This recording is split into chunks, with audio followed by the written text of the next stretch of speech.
Bronco fans and football fans everywhere. Welcome to Broncos Breakdown on the MHRT Network. This is a show that is everything Broncos and sports topics in general. I am your host, Bronco Bill. All right, guys, we got a lot of stuff today. A lot of stuff. It's going to go different places, but let's get right into it. Okay, let's start out with a possible backup quarterback for the Denver Broncos. The Denver Broncos could target a former Super Bowl MVP to back up Russell Wilson. As noted by ESPN's Jeremy Fowler, the potential landing spot for newly released Nick Foles is Denver. Foles has mentioned that the Broncos are looking for a backup to Russell Wilson. Well, that's true. We do need a quality backup quarterback. Obviously, Drew Lock went to Seattle in the trade. And all we have really left is Rippon. And, although he's qualified and he's decent, it would be nice to get somebody like a Nick Foles who has playoff experience, obviously Super Bowl MVP with Philadelphia. So it would be a really, really good thing to get a Nick Foles.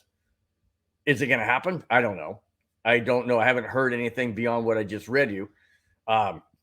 But the possibilities of getting him, yes, I would like that. I don't know what we would have to give up. Obviously, nothing now since he's been released. But, there was talk about maybe a trade. But since he's released, the Broncos can get him at their price and not have to give up anybody in exchange. And so that's a good thing. I hope we get in Nick Foles just because of his experience. I really don't want to have Rippon as the backup, not because I don't trust him. I mean, I do. He's a good, like I said, he's decent. But when you can get somebody with NFL playoff experience, Super Bowl, that kind of thing, that's always a plus. Always a plus. All right, let's go to. Speaking of Drew Lock, let's go to Drew Lock.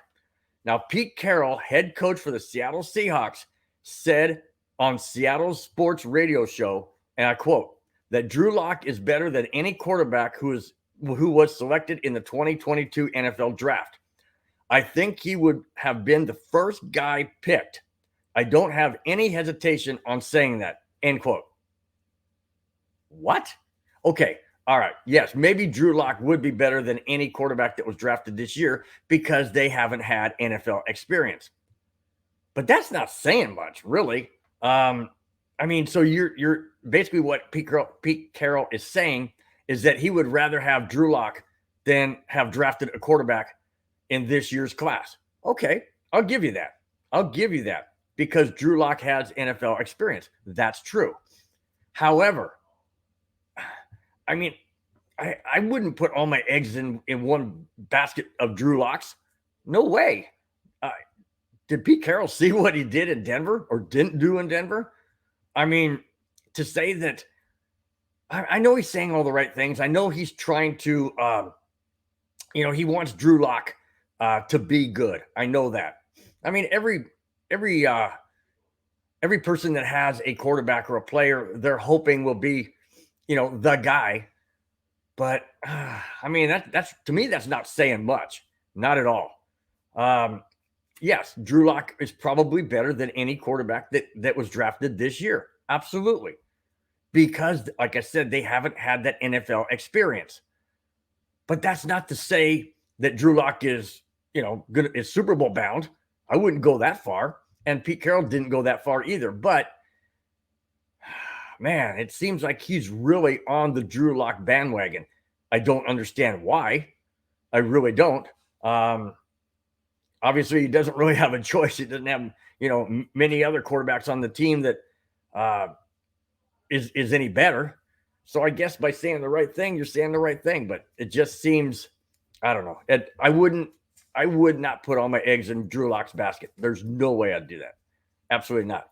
And, Pete Carroll's doing what Pete Carroll does. So, but anyway, thought that was interesting that Pete Carroll's, basically chiming in on the Drew Lock bandwagon. Okay, let's go to the Las Vegas Raiders. Now, Dan Ventrell is out as president of the Las Vegas Raiders. Well, let me read this. This is really interesting because there's been a lot of turnaround on the Raiders, and it's ironic that all of these people are leaving, and all of these people either have left, resigned, whatever. But here's the article. Dan Ventrell is out as president of Las Vegas Raiders, says owner Mark Davis, and he announced that last Friday. Dan Ventrell is no longer with the Raiders organization. We will have no further comment at this time. Whoa. So they don't have a vice president or a president in the organization. Let me continue. Davis declined comment on ESPN on the reason for Ventrell's departure, saying only that the team would fill the vacancy. Ventrell did not reply to any message.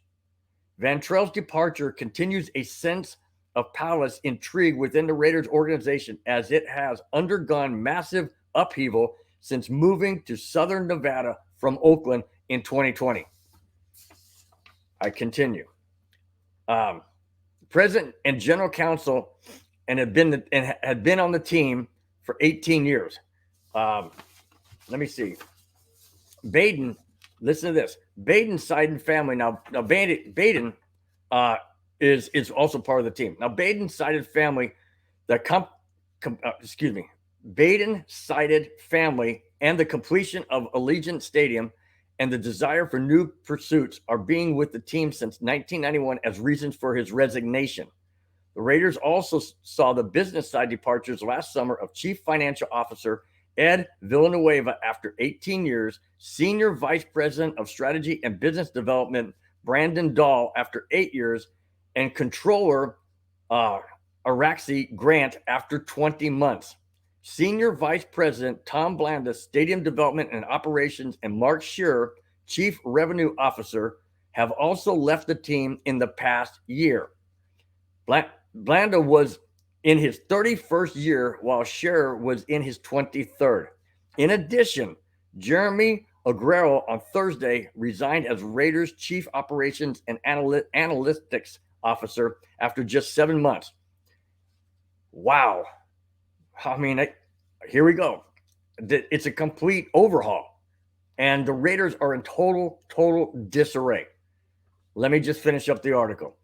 On the football side, Coach John Gruden, who had signed a 10-year contract in 2018, resigned on October 11th in the wake of his email scandal. General Manager Mike Mayock, hired in 2019, was also let loose in January. Davis then raided the New England Patriots to hire Coach Josh McDaniels and General Manager Dave Ziegler. Wow. You talk about a massive overhaul. I mean, why would they be leaving? What's the reason for them to leave? Do they not like the direction the Raiders are going? Is it because they moved to Vegas? Is it because they don't like Davis? Davis has changed a lot of things since his father passed away. A lot of things. And obviously, within the Raiders organization, the people that are leaving and or resigned or fired, they don't like the changes either. So something is going on inside the Raiders, but that's only good news for Broncos fans. Because if there's that much disarray, if there's that much lack of trust or not seeing eye to eye or whatever the reason is, then that's only good news for the Broncos. Of course, for the Chargers and Chiefs as well, but I don't care about them. I'm talking about the Broncos. It's good news because the Raiders are being in that much of a disarray. How are they going to focus? How are their players going to focus? Their coaches going to focus?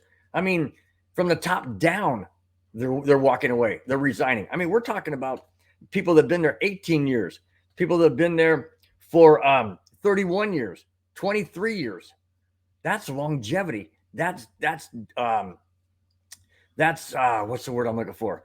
Um, that's because they loved being there. They loved what they did. They liked the direction the organization was going. Obviously, something has changed that. For that many people to resign or be fired or to walk away or use whatever excuse they want, family, and I want to try a different pursuit on different avenues. I mean, yeah, they can say all the right things, but what's really the bottom line? I thought it was quite interesting that many people have left the Raiders organization from the top down, and it can only be good news for the Broncos and the AFC West.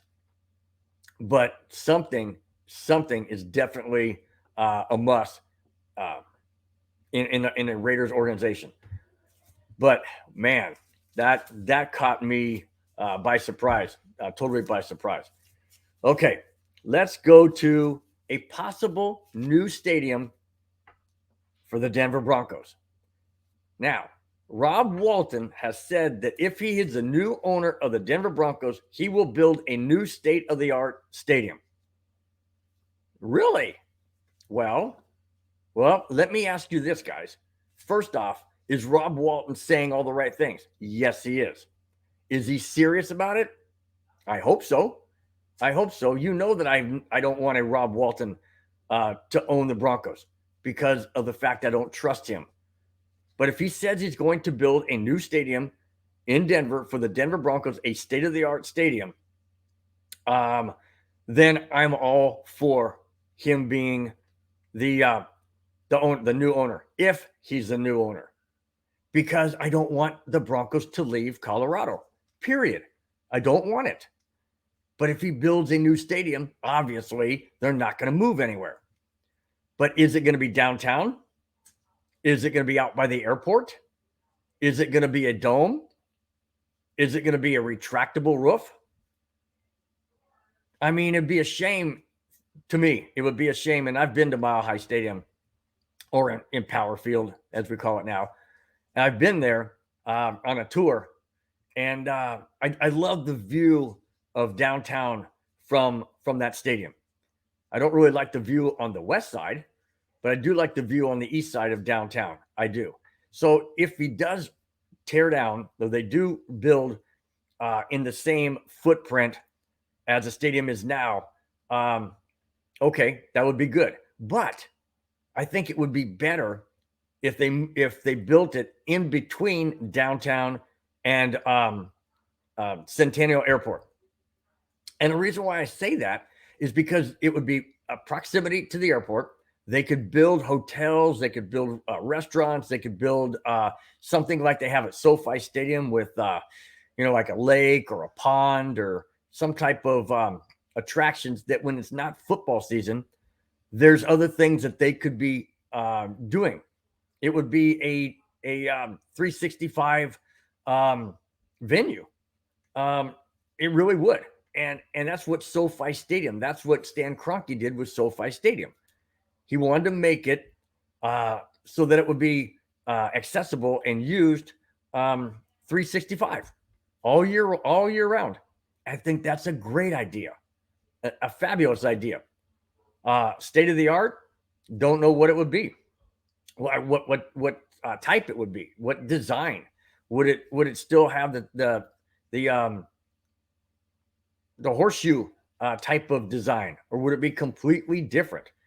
I don't know, but I do hope, I really, really do hope that if Rob Walton is the new owner of the Denver Broncos, that he does follow up on what he just stated, that he would build a new stadium.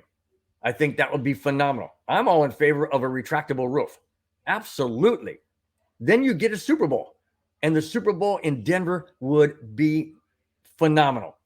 Absolutely phenomenal for the city, for the franchise, for the fans, for the NFL, in a brand new retractable roof stadium. I don't want it completely domed. No, not at all. I would like the elements to be part of the game, but I like it retractable so that you can have the elements like let's say a bright sunny day, or even a cool day.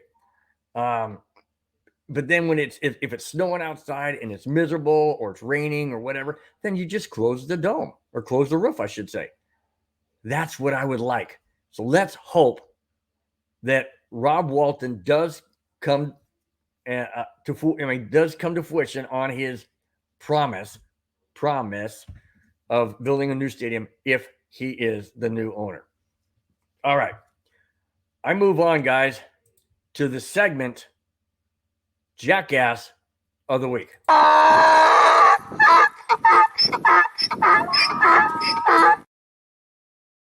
Okay, here's the Jackass of the Week, and it's Earl Thomas. Former NFL star Earl Thomas has been arrested for allegedly violating protective order. He is accused of sending threatening messages to a woman about her and her children. As of last Friday, Thomas had not yet been booked into the Travis County Jail. Trey Dolezel, Thomas's attorney, said that Thomas was reaching out to his wife to see his children. Now, Thomas and his wife have been divorced. Okay, they've been divorced since 2020. Okay, I quote, "I don't really understand how he could be in violation by working together to visit with his children," end quote. Thomas was only allowed to communicate with the woman through a co-parenting phone app. Thomas refused to use the app and instead would arrive at the house unannounced. Police say that Thomas sent a text to the woman on April 18th telling her he obtained 2 handguns. Later, he texted her saying, "Waiting on hand and foot is why I'll kick your boop." Okay, end quote. The next day, he texted her again. This time he said, "I hope you're in the car with him and the kids and you all drive off the road," end quote. Thomas and his wife, like I said, were divorced in 2020. Holy cow. I mean, you can't do stuff like that. You cannot threaten people, especially if you're telling them you have a handgun, you have 2 handguns, and you hope that she's in the car with him, whoever him is, and their children, and that they drive off the road. You can't do that. That's threatening. Now, it didn't say that he physically harmed her or hurt her, but he's threatening her in text messages that are traceable, and that he's violating his probation or his protective order. Thomas, you can't do that. When are these guys going to learn? When are these people going to learn? I don't think anytime soon, obviously. Obviously, they're not learning. Don't they learn from other people's mistakes? No, they don't. And apparently, he's not learning from his own because he sent text messages twice. And now, he's being arrested for these allegations. He's being arrested for these threatening messages. I really wish I didn't have to bring the Jackass of the Week, but it's not me doing it. I'm just relaying what they're doing. I just don't understand these guys. I really don't.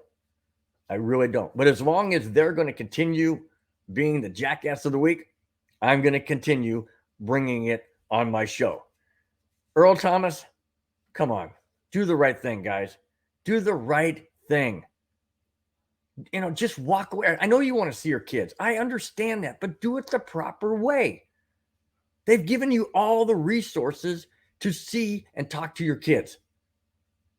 Okay? Just go that route. Get the app.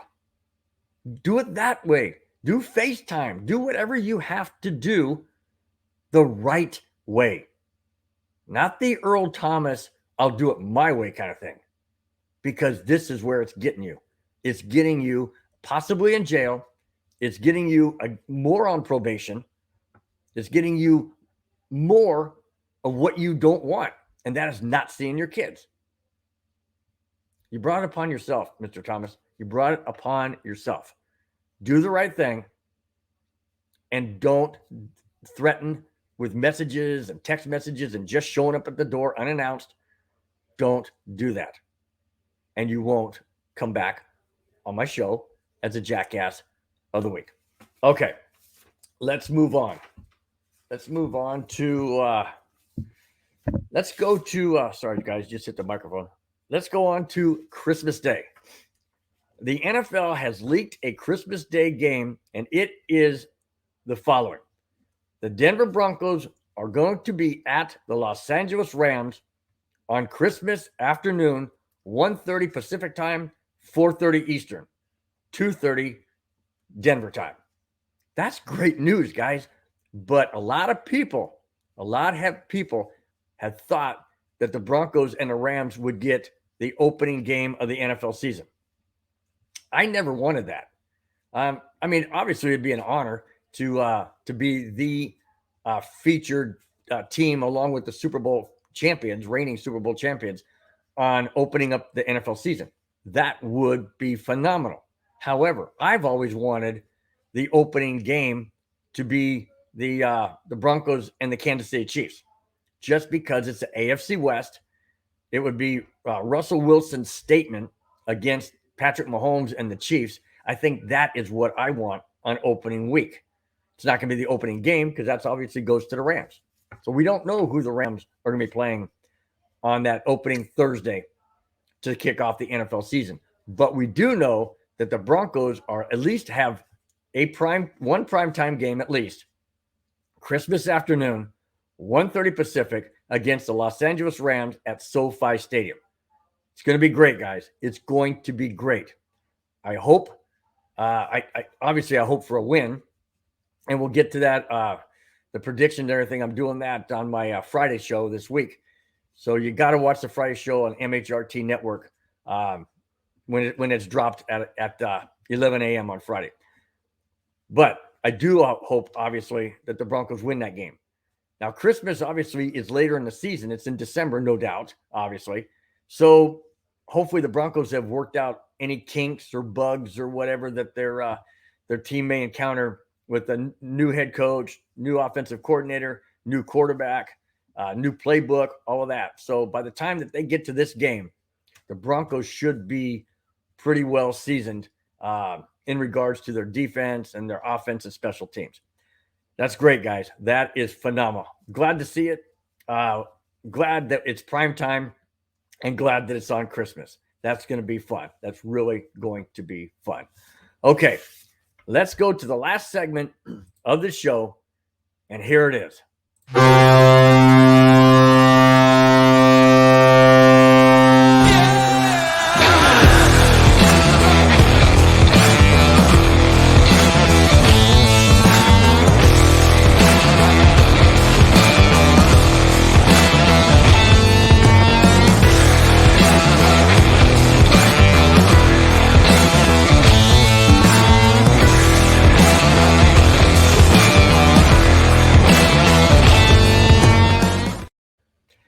Yes, guys, it is the Colorado Avalanche update, and here it is. The Colorado Avalanche were up 2-0 in the best of 7 when they had a extremely huge scare in Game 3 last Saturday. Darcy Kemper, their number one goalie, was struck in the face by a Nashville Predators stick. He is said to be doing well, even with the swollen eye. The Avalanche went on to win that game 7-3 and took a commanding 3-game lead in the series. Okay, let me explain how that's possible. Okay, now the goalie mask, like right up around the eyes, they have some bars that come around the side like this, and they also have one that comes right down the middle. The eyes are left open, obviously, so they can see. A puck is not going to go through those bars. It's not wide enough for the puck because the puck is about yay thick. It's about an inch and a half thick. Okay. But a hockey stick is about this thick. It's about maybe, I don't know, half an inch, 3/4 of an inch, half an inch, quarter inch, somewhere in that vicinity. That is definitely small enough to get in between those bars, like I said, are on the outside here and down the middle. It's thin enough to get in the eye area. It's very infrequent. It doesn't happen all that often, obviously. But in this case, Darcy Kemper was going to his right of the net. He's at the corner of the net. He's going to the right because the play of the puck was on the right side of him. Okay? There's a struggle in front of the net for position, and one of the Nashville Predators players got his stick up to try and get position. And as Darcy Kemper was coming down to maybe capture the puck if it was thrown near the front of the net, as he went down, the stick was coming up, and it caught him just perfectly, unfortunately, but perfectly, right between those bars, and caught him right below the eye. He immediately took off his mask. The stick was still in the mask. Took off his mask and basically tried to get to the Avalanche bench. Couldn't make it. Went down on the ice and was holding his eye. He was seen going off the ice, holding his eye with a towel. I didn't see any blood. There was no blood on the ice. I don't know if it caught the eye. Apparently by Jared Bednar, an update after the game by Jared Bednar, it was revealed that he had a swollen eye, that it did not hit the eye directly, but it hit the eye area, caused swelling, and he was unavailable for Game 4, which was last night. He was unavailable. So we had to go with our backup goalie in Pablo Francos. Now, Pablo Francos held his own, and the Avalanche swept the Nashville Predators by a score of 5-3. The game was sealed on a Nathan McKinnon empty net goal late in the third period. That's what sealed the victory. That's what sealed the series. And the Avalanche will move on to round 2. Don't know who it's going to be yet, and we don't know when it's going to be, because the Minnesota Wild and the who are they playing? Minnesota Wild and the St. Louis Blues. The Minnesota Wild and the St. Louis Blues are tied 2-2. So that game obviously has to go 2 more games. So that's going to give Darcy Kemper that very much needed rest and days off. Because had the Avalanche lost last night, they would have to play on Wednesday, tomorrow. But because they won, they obviously will not be playing till at least late in the weekend or first part of next week. That is great news for the players to be rested, but most importantly for Darcy Kemper to get his vision back, get the swelling down, and get back to playing hockey and being our number one goalie. But I'm very, very thankful. I'm glad that he's not seriously injured.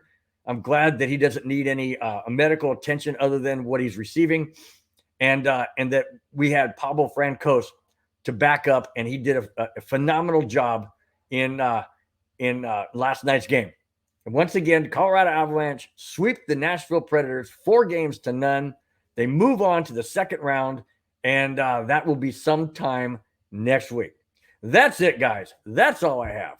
Thanks for watching. Thanks for subscribing. And please hit the notification button, the bell, that you'll get reminded of when the game is posted on YouTube on Tuesdays. Let me give you a rundown again of all the shows that MHRT has. On Tuesday, my show on YouTube, Broncos Breakdown, is posted every Tuesday at 11, 12, 1, and 2. All right, so you can view it beginning at 11, 12, 1, and 2 on Tuesday. Also on Tuesday live at 4, 5, 6, and 7 is the 5280 podcast on MHRT Network. That's live every Tuesday. And then on Wednesday, we have the Wild Wild West, featuring a fan from every team of the AFC West: Broncos, Chargers, Raiders, and Chiefs. That goes live every 4:30, 5:30, 6:30, and 7:30 on Wednesday. And then on Thursday, it's the Nothing Rhymes with Orange and Blue podcast. And that is featuring Johnny Baki and his really good friend, Isaiah Henderson. That is live every Thursday, 4, 5, 6, and 7 on the MHRT network. And then on Friday on MHRT network, Broncos Breakdown is uploaded and available every Friday from 11, 12, 1, and 2. All right, guys. Thanks again, guys, for watching. Thanks for subscribing. If you haven't, please do. I really appreciate it. And it means an awful lot, guys. It means an awful lot. All right. You guys have a wonderful rest of your week. We will see you on Friday and again on Tuesday. Until then, guys, take care. Bye-bye.